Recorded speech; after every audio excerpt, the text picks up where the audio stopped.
Bonjour, aujourd'hui je vous parle particulièrement du critère 4 en écriture, donc le critère qui réfère à la syntaxe et à la ponctuation. Pourquoi je vous parle de ce critère-là, c'est que en vieillissant, on se rend compte que les élèves le maîtrisent moins. Peut-être que c'est là qu'il y a un peu plus de problèmes. Évidemment, ça n'exclut pas les problèmes d'accord de verbe et accord dans le groupe du nom. Tout n'est pas réglé, malheureusement. Mais c'est ce critère-là de syntaxe et de ponctuation prend de l'importance. Donc, je voulais attirer votre attention là-dessus pour que ce soit bien compris. Évidemment, pour bien travailler ce critère-là, il faut aussi être capable d'analyser nos phrases, parce que la syntaxe, c'est la construction de la phrase. Donc, pour voir si ma phrase elle est bien construite, s'il y a une ponctuation à placer, je dois être capable de l'analyser. Pourquoi analyser nos phrases, en fait? Bien, c'est pour s'assurer que la structure, la syntaxe est correcte, pour éviter que la phrase contienne trop de verbes. Un verbe, on n'oublie pas que c'est une idée. Pour s'assurer de la clarté du message qu'on veut passer. Quand la phrase est longue ou mal structurée, c'est possible que le lecteur ne comprenne pas. Et pour être capable de ponctuer la phrase, évidemment, correctement. Donc, il y a des notions préalables à avoir. Par exemple, la phrase de base, on doit bien connaître cette notion-là. Qu'est-ce qu'une phrase de base? Le sujet ou le groupe sujet, le prédicat, appelé aussi groupe du verbe, complément de phrase ou groupe complément de phrase. Donc, il faut vraiment maîtriser ces notions-là pour être capable d'analyser nos phrases et de bien construire une phrase. Donc, une phrase de base, on se rappelle, c'est un sujet plus un prédicat plus un complément de phrase. On appelle ça parfois aussi groupe sujet, groupe verbe, groupe complément de phrase. Donc, pourquoi ces différences-là? C'est qu'en fait, les vrais mots devraient être sujet, prédicat, mais on sait bien qu'un prédicat pour un élève, c'est un peu imprécis, tandis qu'un verbe, c'est aller un petit peu plus. Les notions de groupe aussi, les élèves comprennent bien qu'un groupe, ça veut dire que ça peut être plus qu'un mot. Donc, contrairement à un prédicat, par exemple, où dans la tête de certains, ça réfère à un seul mot. Donc, sujet, prédicat, complément de phrase. Complément de phrase, il n'est pas toujours dans une phrase, donc c'est pour ça qu'il est en parenthèse, donc il est facultatif. Exemple de phrase, mes élèves travaillent fort aujourd'hui. Je mange une pomme délicieuse. Les amis que j'ai rencontrés à l'université viendront me voir ce soir. Donc, vous voyez, 3 phrases de longueur différente, mais qui correspondent dans les 3 cas à sujet, prédicat et complément de phrase. Il faut être capable de repérer les verbes. Ça, c'est la première étape, essentielle. Un élève qui a des difficultés doit partir par là. Puis en même temps, ça lui permet de voir et de corriger plein de choses. Donc, on souligne les verbes, on repère les verbes, en fait. On voit s'il s'agit d'un verbe conjugué, d'un verbe à l'infinitif, donc non conjugué, d'un verbe au participe passé, d'un verbe au participe présent. Donc, on peut voir ça en essayant de trouver notre verbe. Quand c'est un verbe conjugué, c'est-à-dire qu'on est capable de l'encadrer de ne pas, l'auxiliaire dans le cas d'un verbe au temps composé, sinon le verbe en soi dans un temps simple. Donc, si je peux encadrer mon verbe de ne pas, bien à ce moment-là, c'est un verbe conjugué. Si je ne suis pas certaine, je peux aussi le changer de temps. Je peux aussi changer le sujet devant. Donc, je peux faire certaines manipulations pour vérifier que c'en est bien. Quand je suis sûre que c'est un verbe conjugué, moi, je conseille vraiment d'écrire un V au-dessus. Ensuite, et si on n'est pas sûr, on peut utiliser tout le tableau de discrimination des classes de mots, donc qui est dans les documents. Puis, évidemment, les manipulations syntaxiques. Comme on vient de le voir, bien, on peut encadrer de ne pas un verbe conjugué. Donc, phrase de base, sujet, prédicat, complément de phrase. Et là, on a certaines phrases, on a des verbes. Donc, si on regarde la première phrase, mes élèves travaillent fort aujourd'hui, bien, à ce moment-là, moi, je sais très bien que travail, c'est un verbe. À ce moment, je vérifie si je peux l'encadrer de ne pas. Mes élèves ne travaillent pas fort aujourd'hui, ça fonctionne bien. Je pourrais le changer de temps. Mes élèves travaillaient fort aujourd'hui. Donc, vous voyez, à ce moment-là, ça fonctionne. Étant donné qu'on peut l'encadrer de ne pas. C'est un verbe conjugué, je vais écrire un V. Je mange une pomme délicieuse, donc je vais faire la même chose. Je ne mange pas une pomme délicieuse. On peut mettre la phrase justement à la négative. Donc, la forme négative nous montre automatiquement le ne pas, de quelle façon on va le placer. Donc, oups, il s'est changé un petit peu trop vite. Donc, je mange une pomme délicieuse, je ne mange pas. Les amis que j'ai rencontrés à l'université viendront me voir ce soir. Les amis que je n'ai pas rencontrés à l'université ne viendront pas me voir ce soir. Donc, j'ai 2 verbes conjugués. J'ai pu encadrer le « et », donc c'est un temps composé, et j'ai pu encadrer le « viendront ». Maintenant, donc on voit « v », ce sont des verbes conjugués. À partir du moment où j'ai des verbes conjugués, bien là, je dois vérifier si c'est un verbe, ce sont des verbes principaux, donc un VP, ou des verbes subordonnés, VS. Donc, les verbes subordonnés sont accompagnés d'un subordonnat, des conjonctions de subordination. On doit en connaître quelques-unes. Le que, le qui sont probablement ceux qui reviennent dans 90% des cas. Toutes les formes de lequel, le quoi, le dont, le où, le puisque, et parfois, ce sont des mots composés. Parce que, c'en est un. Même si, c'en est un. Le si aussi. Donc, vous voyez, des subordonnats. Alors, comme son nom l'indique, le verbe principal, c'est le verbe le plus important et principal. Ce verbe peut exister seul, sans aucun autre verbe. Donc, c'est autour de ce verbe-là, donc du prédicat et de son sujet, que se construit la phrase. Le verbe subordonnant, lui, il est subordonné. Ça veut dire qu'il dépend d'un verbe principal. Il est attaché à un verbe principal. C'est le subordonnat qui attache le verbe subordonné. Il ne pourrait donc pas vivre sans le VP. Alors ici, si j'observe, travail, pour vérifier si c'est un VP ou un VS, en fait, je vais analyser tous les mots qui précèdent. Donc, ici, c'est un nom, un déterminant, c'est tout. Donc, c'est un VP. Même chose, ici, j'ai un pronom, donc c'est un VP. Ici, je vais voir, j'ai un pronom. Ah, j'ai un subordonnat. Donc, le que ici, en fait, c'est un pronom subordonnant. Donc, le pronom remplace ami, mais il est subordonnant, c'est-à-dire qu'il va introduire une subordonnée. Donc, c'est un VS. Celui-là, on va aller voir chacun des mots jusqu'à ce qu'on arrive au verbe précédent. Donc, université, c'est un nom, déterminant, préposition, on arrive au verbe. Donc, on arrête là, c'est un VP.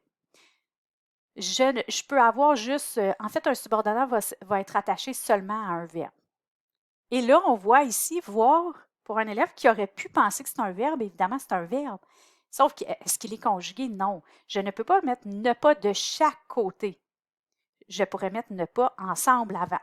Oups, voyons, parfois ça change un peu trop vite. Donc, je ne peux pas. Puis en plus, je ne pourrais pas le changer de temps. Donc, ça me confirme que c'est un verbe, oui, mais c'est un verbe à l'infinitif. Donc, un verbe à l'infinitif, il n'y a rien à faire avec ça. Il n'y a pas de conjugaison et c'est écrit d'une seule façon. À partir du verbe principal, maintenant, c'est important d'aller trouver le sujet du verbe principal. Donc, le verbe principal, lui, va faire partie du prédicat, de la phrase principale. Oups, je viens de voir qu'il manque un E ici. On se rappelle que le sujet se pronominalise, donc on peut aussi encadrer le sujet de c'est qui ou de ce sont qui. Pour rendre ça visuel, on demande aux élèves de surligner le sujet en bleu, d'inscrire le chiffre 1 au-dessus, parce que dans une phrase de base, le premier élément d'une phrase, c'est le sujet. Donc, voici ici ma phrase de base. Je reviens à mes phrases présentées tout à l'heure. Donc, ici, qui est-ce qui travaille fort? Mes élèves. Est-ce que je peux dire « ils travaillent fort » ? Oui. Je peux dire « ce sont mes élèves qui travaillent fort ». Donc, ici, mes élèves, c'est vraiment mon sujet. Je le mettrai en bleu. J'écrirai numéro 1. Ici, mon VP mange. Qui est-ce qui mange? Je. Dans ce cas-ci, c'est déjà un pronom. J'aurais pu le changer par un autre pronom. Tu manges, il mange. Donc, c'est mon sujet numéro 1. Je pars de mon VP, toujours. Qui est-ce qui viendront me voir? C'est les amis. Et là, pour savoir mon sujet, il commence où, il finit où, il inclut quoi exactement, bien là, je peux encadrer de c'est que, c'est qui mon sujet? C'est les amis qui viendront me voir. C'est les amis que j'ai rencontrés à l'université qui viendront me voir.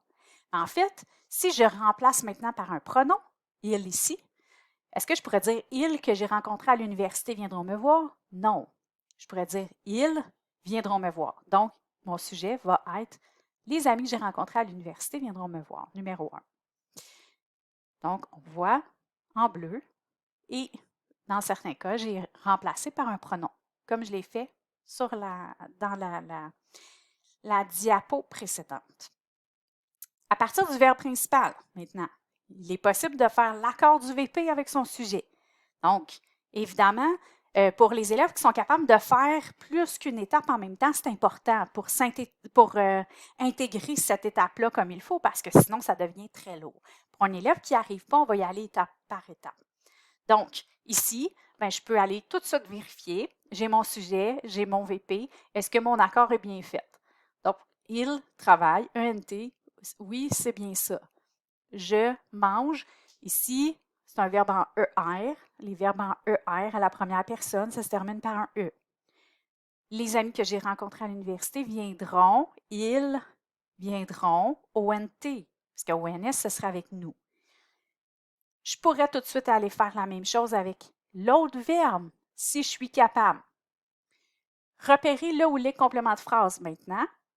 Donc, le complément s'efface en nuant la syntaxe. Il se déplace au début et à la fin de la phrase syntaxique, toujours aux deux endroits.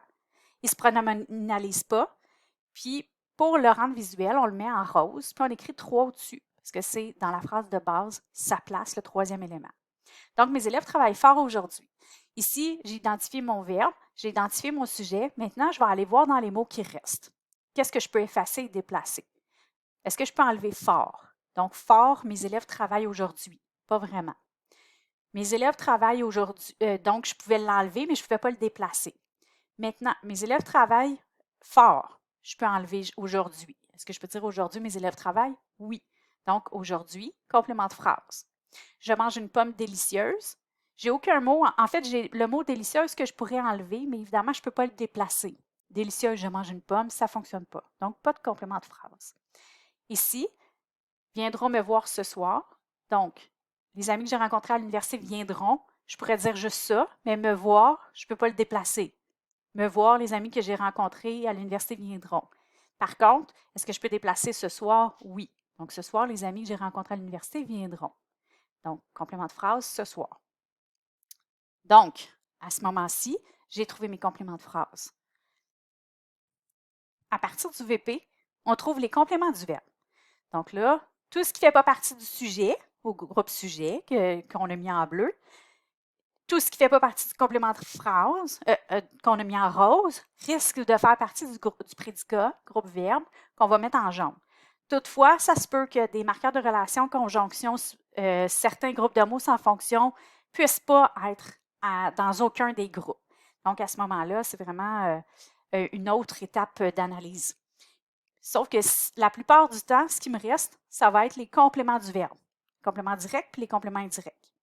Donc, on les surligne en jaune, puis on inscrit 2 au-dessus parce que le prédicat, groupe verbe, c'est le deuxième élément d'une phrase. Donc, mes élèves travaillent fort ici. Le fort, c'est un adverbe modificateur qui va venir modifier le verbe. Donc, il vient modifier. C'est une expansion du verbe. Tout ça en jaune. Je mange une pomme délicieuse. Bien, une pomme délicieuse, ça vient compléter le verbe mange. Donc, c'est une expansion, c'est un complément du verbe. Dans ce cas-ci, c'est un complément direct. Oups, voyons. Donc, complément direct, je mange quoi? Il n'y a pas de préposition qui va s'insérer entre le verbe et son complément. Et les amis que j'ai rencontrés à l'université viendront me voir. Bien, me voir, ici, viendront voir qui? Donc, ça vient compléter encore une fois notre verbe. Viendront voir me. Viendront quoi? Voir. Donc, j'ai 2 compléments directs ici. Alors, l'important, c'est L'important, c'est d'être capable de voir l'ensemble de nos compléments. Je ne sais pas pourquoi il ne veut pas rester à cette diapo-là.